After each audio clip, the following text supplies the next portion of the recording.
부흥을 갈망하라 하는 것입니다. 부흥은 하나님이 주시는 생수를 마시는 것입니다. 하나님이 주시는 생수를 마시면 내 생명이 살아납니다. 영적 생명이 살아나고 병든 영혼이 고침받고 죽은 영혼이 사는 역사가 일어납니다. 구약 선지자 에스겔이 어느 날 환상을 보았습니다. 하나님의 문지방에서 물이 흘러나오는데 갈수록 그 강물은 많아지면서 큰 강을 이루었습니다. 그리고 강이 흘러가는 곳곳마다 생명이 살아나는데 광 좌우에 수많은 과실수가 자라나면서 사시사철 풍성한 열매를 먹고 사람들은 그 열매를 인하여서 마음이 행복해지고 또 이 배부름을 경험합니다. 심지어 그 나무의 잎사귀들은 하나도 버릴 데가 없이 모두 사람의 병을 치유하는 약재가 되었습니다. 죽은 땅이 살아나고 강에는 생명의 생물들이 사는 역사가 나타납니다. 그 강이 흘러서 바다에 들어가니까 죽음의 바다가 생명의 바다로 변해갑니다. 수많은 어종의 고기들이 살아나고 거기에서 어부들은 콧노래를 부르며 고기들을 잡아올리기 시작을 합니다. 이것이 바로 부흥입니다. 하나님께서 우리에게 부흥을 주시면 죽은 자가 살고 죽은 교회가 살아나고 영적으로 이런 놀라운 변화들이 일어납니다. 영적 침체와 타락 가운데 있는 사람들이 영적인 활력을 얻습니다. 하나님과의 관계가 회복되고 우리에게 새 힘과 새 능력이 주어지며 첫사랑이 회복되고 구원의 감격과 기쁨이 회복이 됩니다. 예배가 살아나고 말씀이 살아나고 기도가 살아가는 역사가 나타납니다. 그런데 이 놀라운 부흥은 사슴이 시냇물을 찾기에 갈급한 같이 내 영혼이 하나님을 찾기에 갈급할 때 일어나고 내 영혼이 하나님과 살아계신 하나님을 갈망할 때 일어나는 놀라운 선물입니다. 이것이 모든 시대 모든 사람에게 예외 없이 일어났던 원리였습니다. 원리.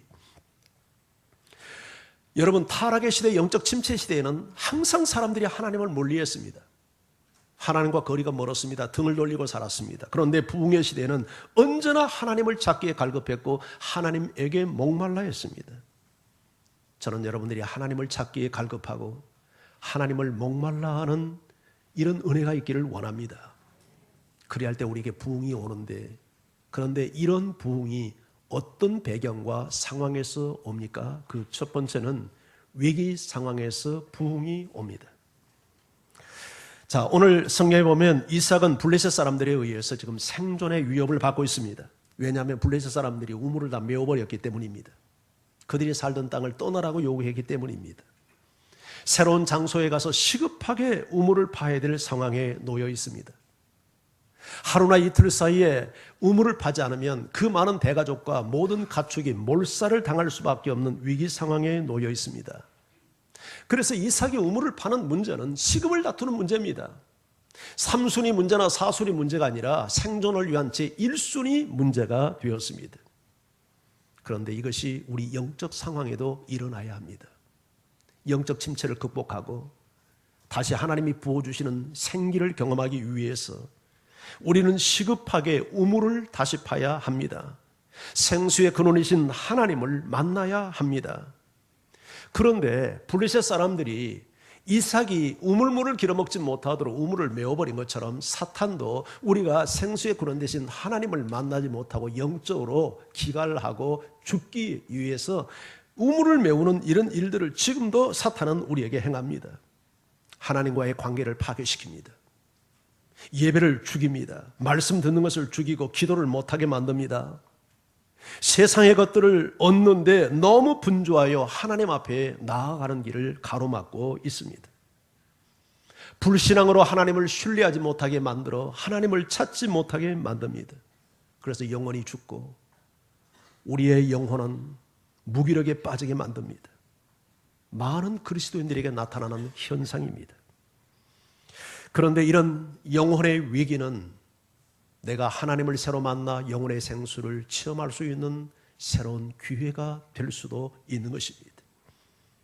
그리고 하나님은 때때로 우리에게 영적 부흥을 허락하기 위해서 인생의 위기와 실패와 아픔과 눈물과 상처들을 허용하시기도 합니다. 1907년 평양에서 대부흥운동이 일어났을 때 이 나라의 상황은 어둠과 절망이었습니다. 그 당시 우리나라 상황은 참으로 어둡고 어떤 희망을 찾을 수 없었습니다.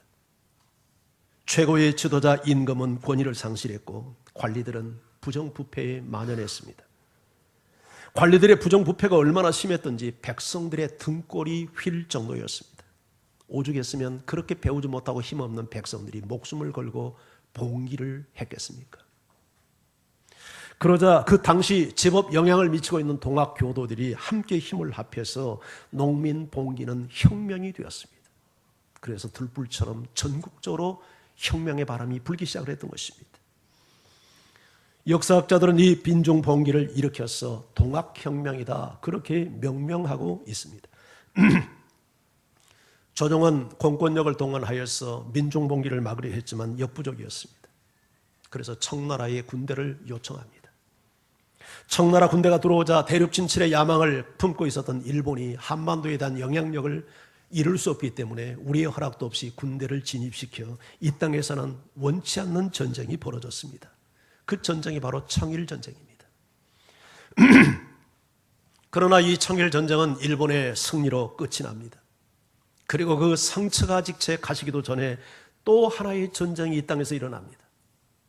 부동항을 구하기 위해서 남진 전책을 쓰는 러시아와 그것을 막으려는 일본이 또 충돌하면서 제2차 전쟁이 이 땅에서 일어난 것입니다. 그로 인해서 이 나라는 말할 수 없는 전쟁의 고통을 겪어야 했습니다. 나라가 힘이 없어서 당한 아픔이었습니다.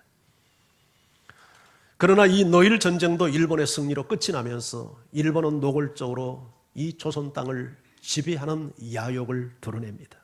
을사늑약을 통해서 이 나라의 경찰권을 장악하고 한일합방을 통해서 이 나라의 주권을 빼앗아갔습니다. 수많은 젊은이들을 동원해 강제 동원하여 전쟁의 총알바지로 내보냈고 수많은 누이들을 끌어가서 성위안부로 삼았습니다. 전쟁 물자를 충당하기 위해서 이 나라의 재산과 소유를 약탈해 갔습니다. 우리는 절망할 수밖에 없었습니다. 사방을 보아도 출구가 보이지 않는 절망이었습니다. 그런데 이런 절망이 하나님을 찾는 기회가 되게 했습니다. 민족의 절망이 하나님을 찾는 기회가 되도록 만들었습니다. 그래서 그로 인하여 이 땅에 부흥의 바람이 불어왔던 것입니다. 부흥은 대부분 절망 상태에서 일어났습니다. 사람들은 절망할 때 겸손해집니다. 사람들은 절망할 때 하나님을 찾습니다.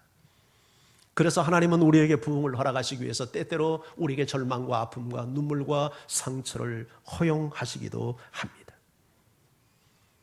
혹시 여러분에게 인생의 어려움이 있다면 하나님을 찾을 기회인 것을 꼭 믿으시기 바랍니다. 저도 개인적으로 목사가 되기 이전에도 목사가 된 이후에도 가장 간절하게 가장 마음에서 갈망하며 하나님을 찾았을 때는 평안할 때가 아니었습니다. 앞이 보이지 않는 인생의 절망과 목회의 위기를 겪고 있을 때 그때 저는 하나님 앞에 간절했고 하나님을 만나는 기회들을 가졌습니다. 지금 우리가 처한 국가적 상황은 조선시대의 말기와 같다고 역사학자들은 진단합니다. 조선시대 말에도 한반도를 중심으로 한 강대국들의 패권 경쟁이 일어나고 있었습니다. 그런데 지금 상황이 그렇습니다. 미국과 일본이 힘을 합하고 중국과 러시아가 힘을 합해서 한반도를 중심으로 한 패권 힘겨루기와 패권 경쟁을 벌이고 있습니다. 국내적으로는 조선 말과 같이 최고의 리더십이 권위를 상실했습니다. 이러한 정치 불안은 경제 불안으로 이어지면서 힘없는 서민들이 고통이 가중되고 있습니다. 그래도 과거 농경사회에서는 아무리 없고 가진 것이 없고 부모에게 물려받은 것이 없는 흙수저도 노력하면 신분 상승이 가능했습니다. 그래서 개천에서 용난다는 말이 가능했던 것입니다. 그런데 지금은 금수저가 금수저를 낳고 흙수저는 흙수저를 낳는 이런 탄식이 너무나도 팽배합니다. 요새 젊은 사람들은 세 가지를 안 하고 삽니다. 연애를 안 합니다. 결혼도 안 합니다. 애도 안 낳습니다. 상당수의 대학을 다니는 청년들은 빚을 내서 공부합니다. 그렇게 빚내서 공부를 하고 대학을 졸업했는데 36%가 정상적인 회사에 취업이 안 됩니다. 그래서 알바생으로 전락합니다. 취업이 됐다 해도 상당 기간 동안은 빚잔치를 하기 위해서 돈을 모으지 못합니다. 그래서 결혼이 늦어집니다. 결혼을 하게 되면 지방칸이라도 준비를 해야 되는데 서울에서 지방칸 마련하기가 하늘의 별 따기입니다. 그러니 결혼을 엄두를 못 내는 겁니다. 부모에게 아무것도 물려받지 않고 정상적인 생활을 하는 대학을 나온 청년들이 겨우 입에 풀칠을 하고 힘껏 모아야 아무리 빨라야 20년, 늦으면 30년 지방칸 마련하는데 그렇게 시간이 소요된다고 합니다. 게다가 자녀 양육비가 얼마나 많이 듭니까? 그러니 애를 낳을 수가 염두를 못 내는 겁니다.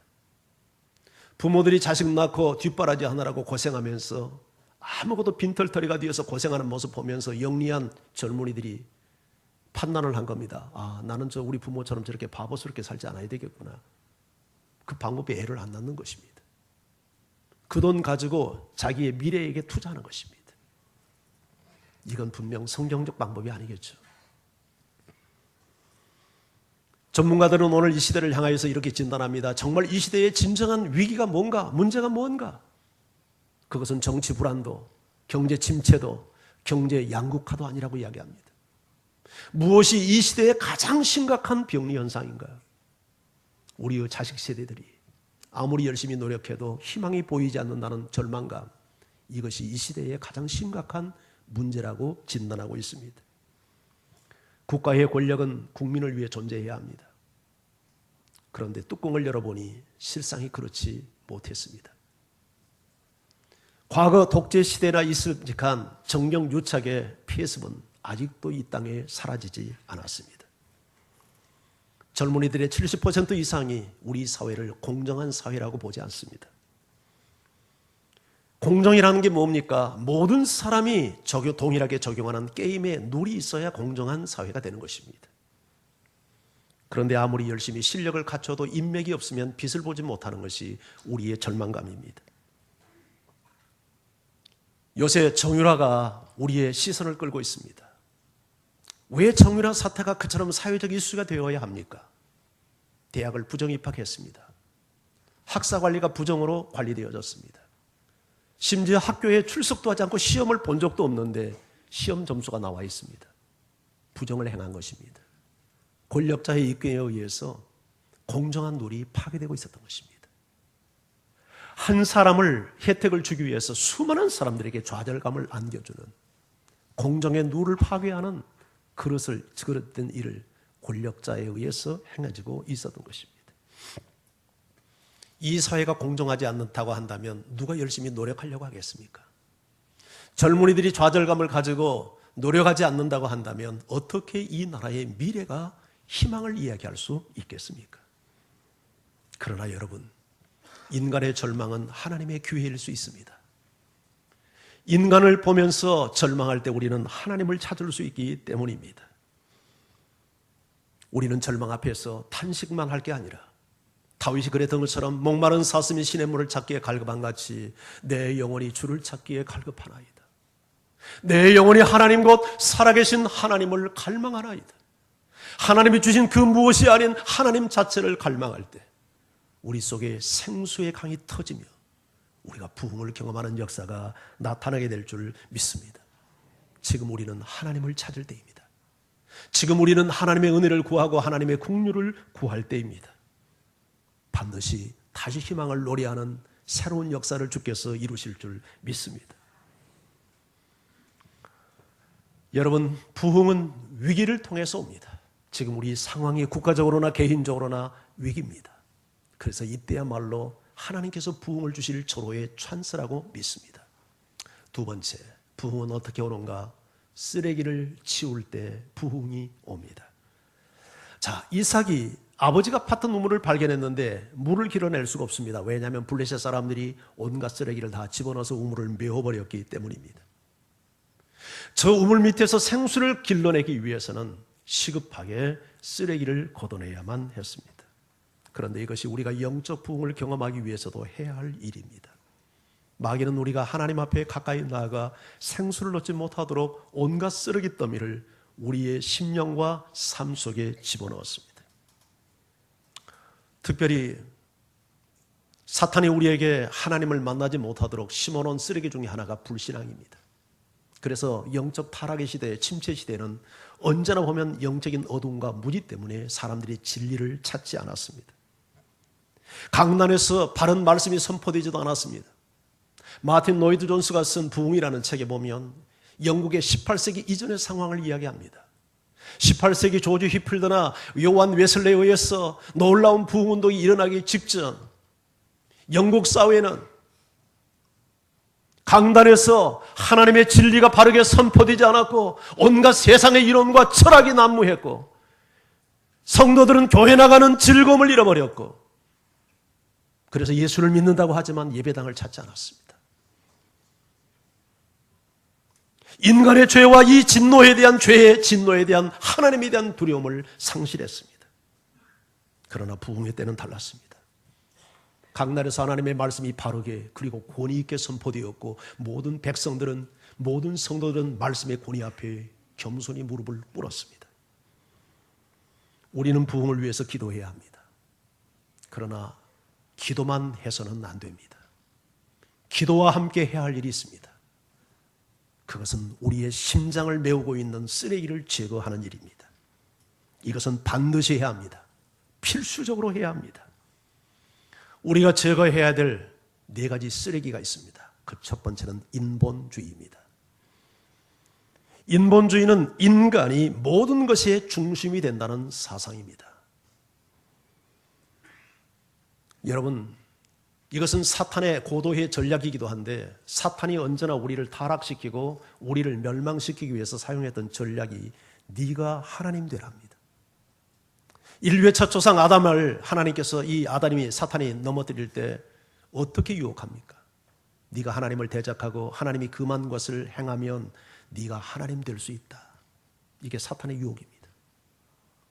그래서 하나님 됐습니까? 그것 때문에 그들은 고통을, 죽음을, 멸망을 경험해야 했습니다. 인간은 하나님이 될 수도 없고 되어서도 안 됩니다. 인간이 하나님이 되고 하나님의 위치에 올랐으면 그때부터 파멸입니다. 인간의 역사는 부단히 하나님을 대적하는 삶을 살아왔습니다. 바벨탑 사건이 뭡니까? 하나님 없는 인간 사회, 인간 중심의 인본주의 세상을 만들자는 것입니다. 그러나 그 일은 성공하지 못했습니다. 하나님 없는 세상은 망하는 세상이 될 수밖에 없기 때문입니다. 공산주의 이론이 뭡니까? 무신론 사상입니다. 신을 부정하는 사상, 인간 중심의 사상, 열심히 일해서 함께 우리가 서로 모든 것을 분배하며 함께 살자는 사상입니다. 이론적으로는 굉장히 성경적이고 진리의 사상입니다. 그러나 공산주의는 실패했습니다. 왜냐하면 하나님이 없는 공산주의, 그것은 성공할 수 없는 것입니다. 이론은 좋지만 인간은 이론을 따르지 않습니다. 거기도 부정부패가 만연합니다.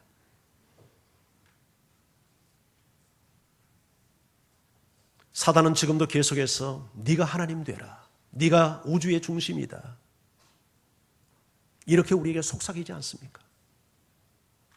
심지어 하나님 앞에 나와서 하나님을 믿는다는 사람들이 하나님에 대한 관심이 없습니다. 하나님을 알고자 하는 지식에 관심도 없습니다. 하나님의 뜻에 대한 관심도 없습니다. 오직 자기가 관심의 대상입니다. 하나님을 섬기는데 자기를 위해서 하나님을 이용하려 듭니다. 이게 사탄의 전략입니다. 이것이 미신신앙의 특징입니다. 우리는 그렇게 신앙생활을 해서는 안 됩니다.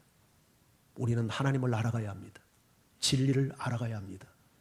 하나님의 뜻을 알아가는 지식에 관심을 가져야 합니다. 하나님이 나에게 무엇을 원하는지에 대해서 우리는 목말라 해야 합니다. 그럴 때 우리 인생이 삽니다. 그럴 때 우리가 생수를 마실 수가 있는 것입니다. 두 번째 쓰레기는 물질주의입니다. 여러분이 물질주의라고 하는 것은 물질을 하나님처럼 여기는 사상입니다.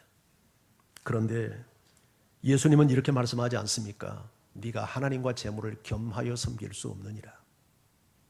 물질의 힘이 얼마나 강한지 하나님의 자리를 탐내는 것이 물질이라고 말합니다. 여러분의 마음도 공감이 될 겁니다. 얼마나 물질의 힘이 강합니까? 이 물질주의에 빠지게 되면 물질이 하나님이 되어버립니다. 물질 때문에 믿음이 성장하지 않고 물질 때문에 하나님 앞에 나아가는 것이 방해를 받습니다. 그래서 하나님과 재물은 겸하여 섬길 수 없다는 겁니다. 하나님을 정말 섬기는 사람은 물질이 종이 되어야 되고, 물질을 섬기는 사람은 하나님을 받아들일 수가 없는 것입니다. 함께 갈 수 없는 것입니다. 바울은 디모데서를 통해서 우리에게 이렇게 교훈합니다. 부하려 하는 자들은 시험과 올무에 빠지어 여러 가지 해로운 욕심에 떨어지며 파멸과 멸망에 빠지게 되고, 돈을 사랑하는 자는 일만하게 뿌리가 되나니 이것을 탐하는 자들은 미혹을 받아 믿음에서 떠나 많은 근심으로 자기를 찌르게 되는도다. 부하려고 하면 시험과 올무에 빠지고 욕심과 파멸에 빠진다고 말합니다. 돈을 사랑하면 믿음을 떠나게 되고, 그리고 결국 이제 그 미혹을 받아서 근심으로 자기를 찌르게 된다고 말합니다.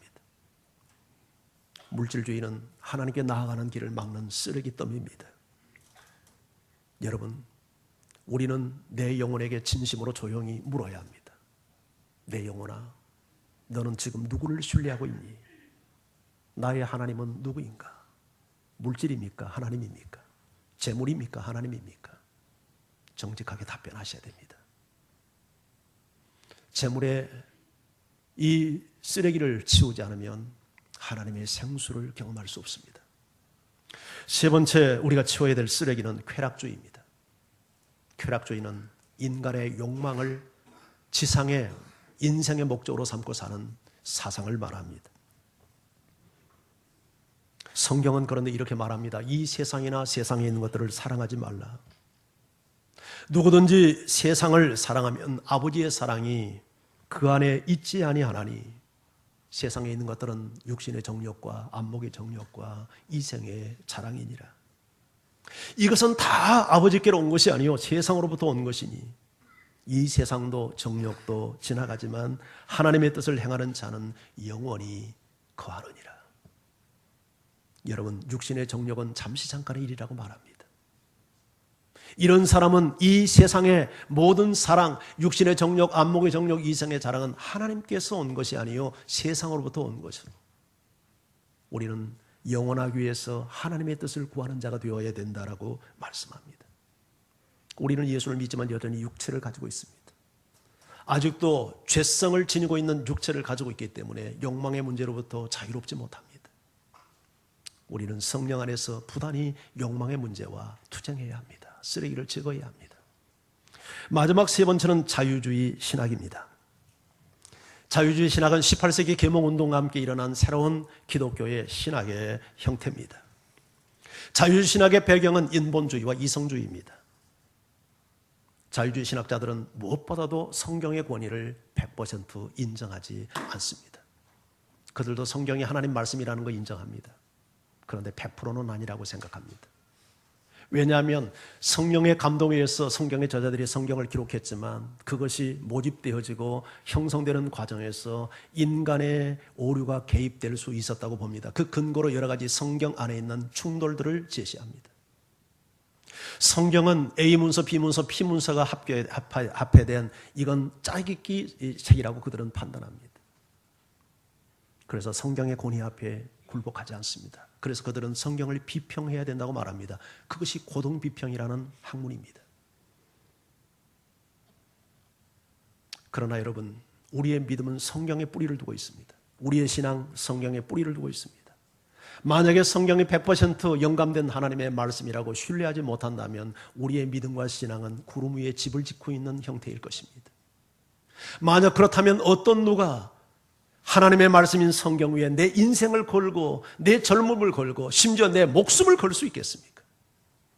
이것은 우리의 신앙을 파괴시키는 무서운 사탄의 공격입니다. 실질적으로 자유주의 신학을 받아들이는 모든 교회들의 형태는 신앙이 다 무너져 내렸습니다. 나아가서 우리는 한 가지 더 제거해야 될 쓰레기가 있는데 그것은 우리의 죄악입니다. 여러분, 하나님께서 나를 찾아올 때 누구에게나 외의 없이 나타나는 현상이 하나 있습니다. 이 진단을 가지고 여러분 자신을 보면 내가 하나님 만난 사람인지 아닌지 분별이 됩니다. 그게 뭐냐면 하나님이 나를 찾아오면 무엇보다도 내 안에 있는 죄가 드러납니다. 허물이 드러납니다. 죄에 대해서 가슴 아파합니다. 수치심을 느낍니다. 두려움을 느낍니다. 저는 어렸을 때 시골에서 자랐습니다.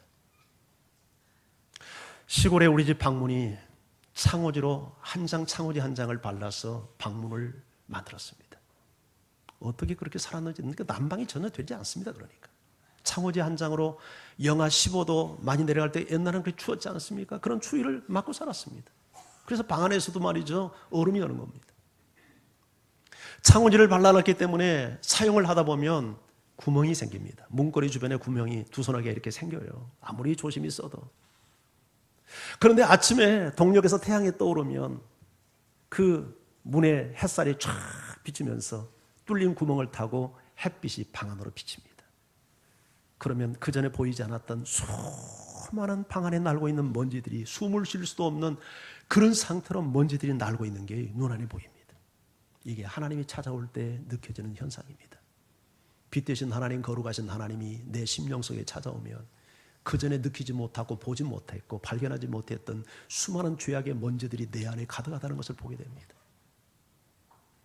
하나님의 신방을 경험하지 못한 사람들은 자기만이 의인이고 자기만이 옳고, 그래서 누군가를 비판하고 판단하고 정죄합니다. 그런데 하나님의 신방을 받는 사람들은 절대 그러지 못합니다. 왜냐하면 내 안에 들보가 더 크게 보이기 때문입니다. 내 안에 수많은 허물이 보이고 내 안에 죄악이 보이기 때문에 남을 정죄할 여지가 생기질 않습니다. 나의 죄 때문에 탄식하고 고뇌하고 수치심을 느끼고 그 죄에 대한 하나님의 진노의 두려움을 느끼기 때문에 오히려 내 죄 문제 때문에 벌벌벌 떠는 현상이 생기니까 남을 정죄할 여력을 갖지 못하는 것입니다. 시몬 베드로가 갈릴리 바다에서 고기를 잡다가 예수님을 하나님의 아들로 만나는 순간 나타난 반응이 누가복음 5장 8절에 이렇게 기록하고 있습니다. 우리 같이 한번 그 말씀을 읽겠습니다. 시작. 시몬 베드로가 이를 보고 예수의 무릎 아래에 엎드려 이르되 주여 나를 떠나소서 나는 죄인이로소이다 하니. 이 상황은 이런 것입니다. 베드로는 고기 잡는 어부였습니다. 그 전날 밤새도록 고기를 잡는데 한 마리도 잡지를 못했어요. 빈 그물을 새벽에 씻고 있는데 예수님이 오셔서 그 예수님이 그 베드로가 달고 있는 배에 올라타신 겁니다. 사람들이 몰려오니까 그 배에 서서 해변에서 사람들에게 복음을 전했어요. 베드로가 배에 갇혀서 꼼짝없이 예수님의 말씀을 가장 근접한 거리에서 듣게 되었습니다. 경청하게 되었습니다. 말씀을 전한 이후에 예수님이 말씀합니다. 시몬아, 깊은 데 가서 그물을 한번 내려봐라. 그런데 베드로가 이렇게 답변합니다. 주여, 밤새 수고하여서 잡은 것이 없지만 주의 말씀에 의지하여 제가 그물을 내리겠나이다. 말씀을 듣다 보니까 믿음이 생긴 겁니다. 그물을 내렸는데 어떤 일이 일어났습니까? 성경에 보면 너무 많은 고기를 잡아서 그물이 찢어질 것 같다가 아니라 찢어진지라. 다른 동료의 배를 불러서 두 배의 고기를 잠겨 실으니까 두 배가 잠긴지라. 엄청난 기적이죠. 그 순간 베드로의 눈이 뜬 겁니다. 아, 이분은 인간이 아니구나. 이분은 하나님이구나.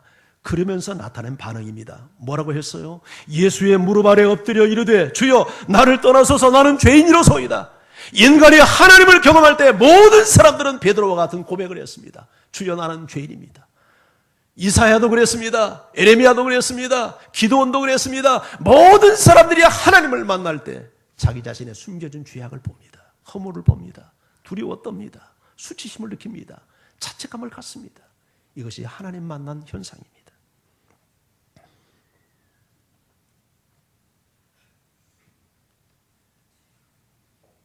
(1904년) 영국 웨일즈 지방에 놀라운 부흥이 일어났습니다. 그때 얼마나 놀라운 회개운동이 일어났던지, 공장의 근로자들이 얼마나 도둑질을 많이 해갔던지 말이죠. 부흥을 경험하고 나서 자신들의 행위가 잘못된 것을 알고 자기 집에 훔쳐간 물건 다시 공장에 갖다 놓는 바람에 회사에서는 그 물건을 쌓기 위해서 창고를 새로 지을 정도로 그렇게 놀라운 회개운동이 일어났다고 합니다. 당공에서 일하는 광부들이 채찍과 욕설이 아니면 나귀를 부리지 않았던 사람들이 부흥을 경험하고 나서 그 나귀에게 더 이상 채찍질을 하자고 욕설을 하지 않기 때문에 나귀가 주인의 말귀를 알아듣지 못했다는 에피소드까지 일어날 정도로 놀라운 변화가 일어났습니다. 이것이 부흥회 때 일어나는 현상입니다. 하나님의 부흥을 경험하면 더 이상 죄를 용납할 수가 없습니다. 죄에 대한 두려움이 생기는 것입니다. 자책감과 부끄러움과 수치감을 느끼는 것입니다. 1907년 평양에서 일어났던 부흥운동에도 동일한 현상이 일어났습니다. 하나님께서 그들을 찾아오니까 얼마나 놀라운 회개운동이 일어났는지 모릅니다. 가슴을 치고 비통하고 사람들이 예배당 바닥에 구르고, 그 당시 그 현상을 감리교 한 선교사가 자기 본국에 편지를 써서 보내면서 모든 이 평양이 전체가 초상집이 난 것처럼 사람들은 자신의 죄악 때문에 통곡했다고 기록을 했습니다. 그때 그 집회에서 말씀을 간에 전했던 길선주 장로는 모든 사람들 앞에 공개적으로 자기 친구의 돈을 횡령했다고, 나는 도둑놈이라고 그렇게 고백을 했고, 선교사 집에서 일을 했던 가정부 한 자매는 나는 시장에 왔다 갔다 하면서 금전전력부를 속여서 하나님 앞에 범죄했다고, 교회 한 중직자는 아무도 모르게 나는 첩을 데리고 있었다, 이 모든 것이 죄인 것을 알았다고, 나는 이것을 청산하겠다고. 우리는 체면 문화입니다. 사람이 자기의 죄를 사람들에게 공개적으로 드러내는 것이 쉽지 않습니다. 그런 문화에 살고 있습니다. 그런데 너무 강렬한 성령의 조명이 그들에게 임하니까 그들은 견딜 수 없었던 것입니다. 죄에 대한 자책감과 수치감과 두려움 때문에 부들부들 떨면서 죄를 폭로하고 버리지 않으면 견딜 수 없었던 죄에 대한 충격을 부흥의 때에 경험했던 것입니다. 교회에 이처럼 놀라운 부흥이 일어나면서 평양의 술집들이 문을 닫고 깡패들이 회개하고 돌아오고, 그래서 평양은 동양의 예루살렘이라고 하는 아름다운 별명을 얻게 되었던 것입니다. 부흥이 임하면 내 안에 숨겨진 죄악들을 봅니다. 여러분은 지금 누구를 보고 있습니까? 형제의 허물과 약점을 보면서 지적하고 있지는 않습니까? 그러나 하나님의 부흥이 임하면 형제를 보는 눈이 나를 향하게 됩니다. 내내 숨겨진 죄악을 봅니다. 그리고 하나님 앞에 탄식합니다. 고뇌합니다. 어찌 알고 가슴을 칩니다. 베드로의 설교를 들었던 3,000명이 어찌 알고 가슴을 친 것처럼 자기 자신 어찌하면 좋습니까? 가슴을 칩니다. 그리고 회개합니다. 죄를 버립니다. 세상과 하나님을 겸하여 섬기는 양다리를 거치고 더 이상 이중적 삶을 살지 못합니다. 이게 부흥입니다. 저는 이런 부흥이 여러분에게 임하기를 주의 이름으로 축원합니다. 하나님께서 우리에게 찾아오시고 부흥이 임할 때 결과는 무엇일까요? 자, 이삭의 종들과 이삭과 그 종들이 우물에 들어있는 모든 쓰레기를 다 걷어냈을 때 환호성을 지릅니다. 왜냐하면 저 우물 밑에서 출렁이는 물소리가 들렸기 때문입니다.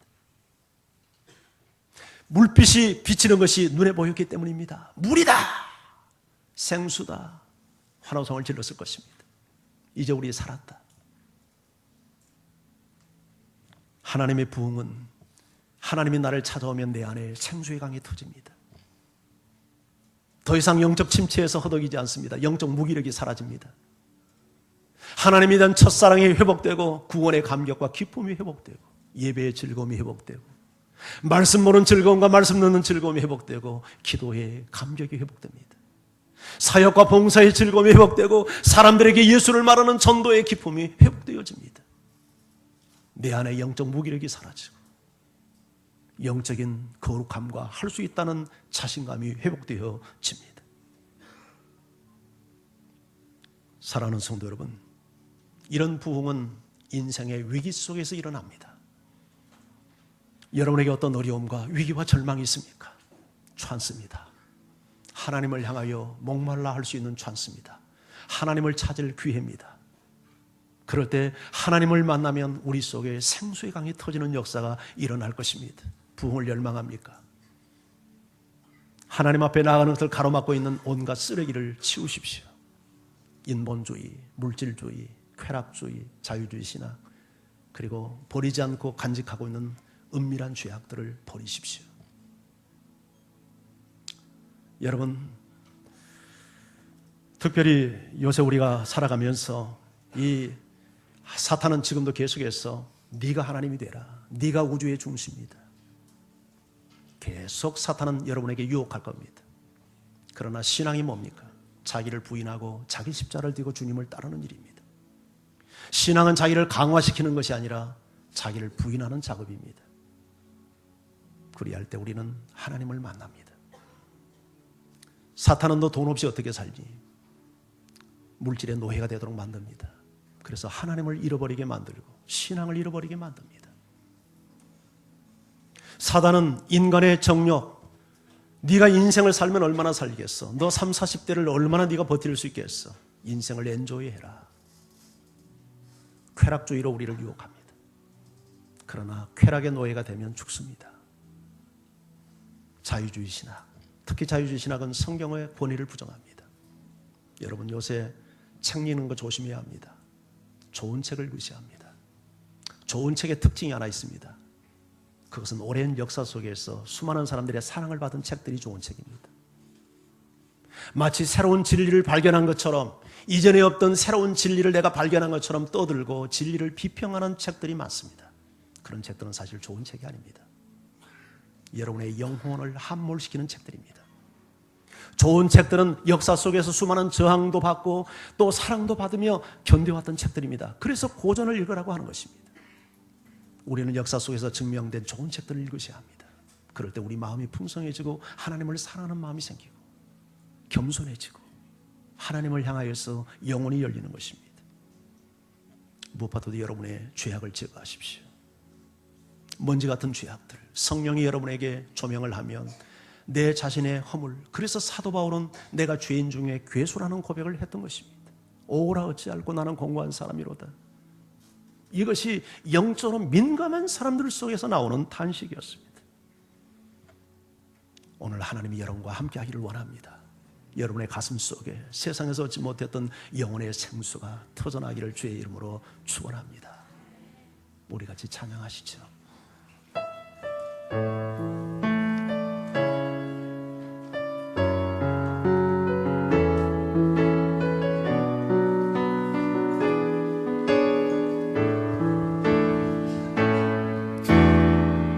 이 땅의 황무함을 보소서. 하늘의 하나님 긍휼을 베푸시는 주여, 이내 죄악 용서하소서. 이 땅 고쳐주소서.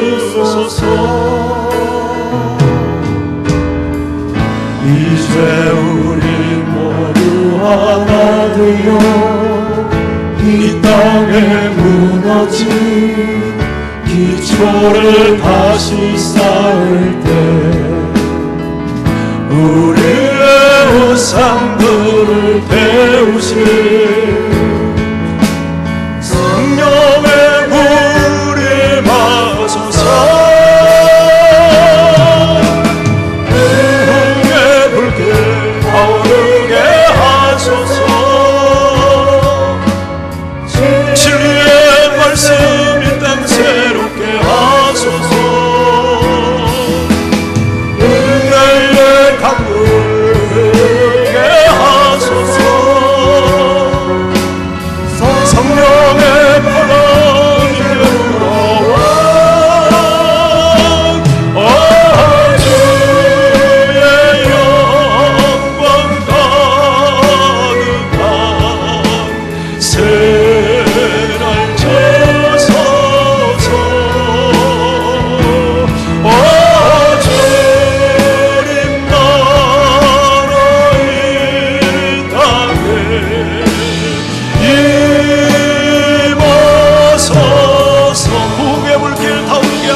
새롭게 하소서. 은혜의 강물 흐르게 하소서. 성령의 바람 이제 불어와. 주님 영광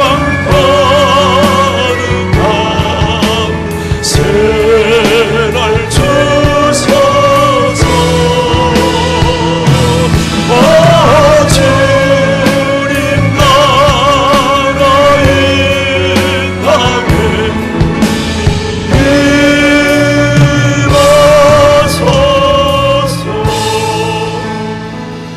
시간 하나님 앞에 내가 살기 위하여 부흥을 갈망하십시다. 주여 부흥을 주시옵소서.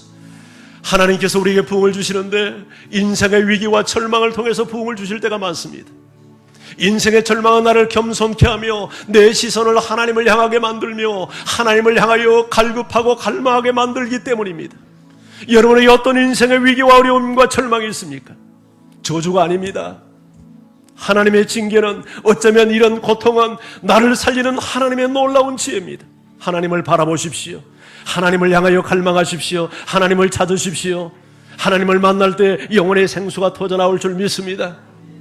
하나님을 만나 생수를 공급받기 위해서 모든 쓰레기를 제거하십시오. 인본주의 쓰레기, 물질주의 쓰레기, 쾌락주의 쓰레기, 자유주의 쓰레기, 여러분의 모든 죄악의 쓰레기를 다 제거하십시오. 그리할 때 우리의 가슴 속에서 생수의 강이 터져나오며 하나님과 친밀해지고 첫사랑과 하나님과의 교제가 회복되고 예배와 모든 구원의 기쁨과 감격이 회복되는 역사가 나타날 줄 믿습니다. 사역이 많아서 힘든 게 아닙니다. 생수를 공급받지 못해서 힘이 드는 겁니다. 사역의 즐거움과 봉사의 즐거움이 회복될 줄 믿습니다. 주여 나에게 부흥을 주시옵소서. 다 같이 우리 기도하며 주 앞에 함께 나가기를 원합니다. 할렐루야. 하나님 은혜와 사랑을 감사합니다.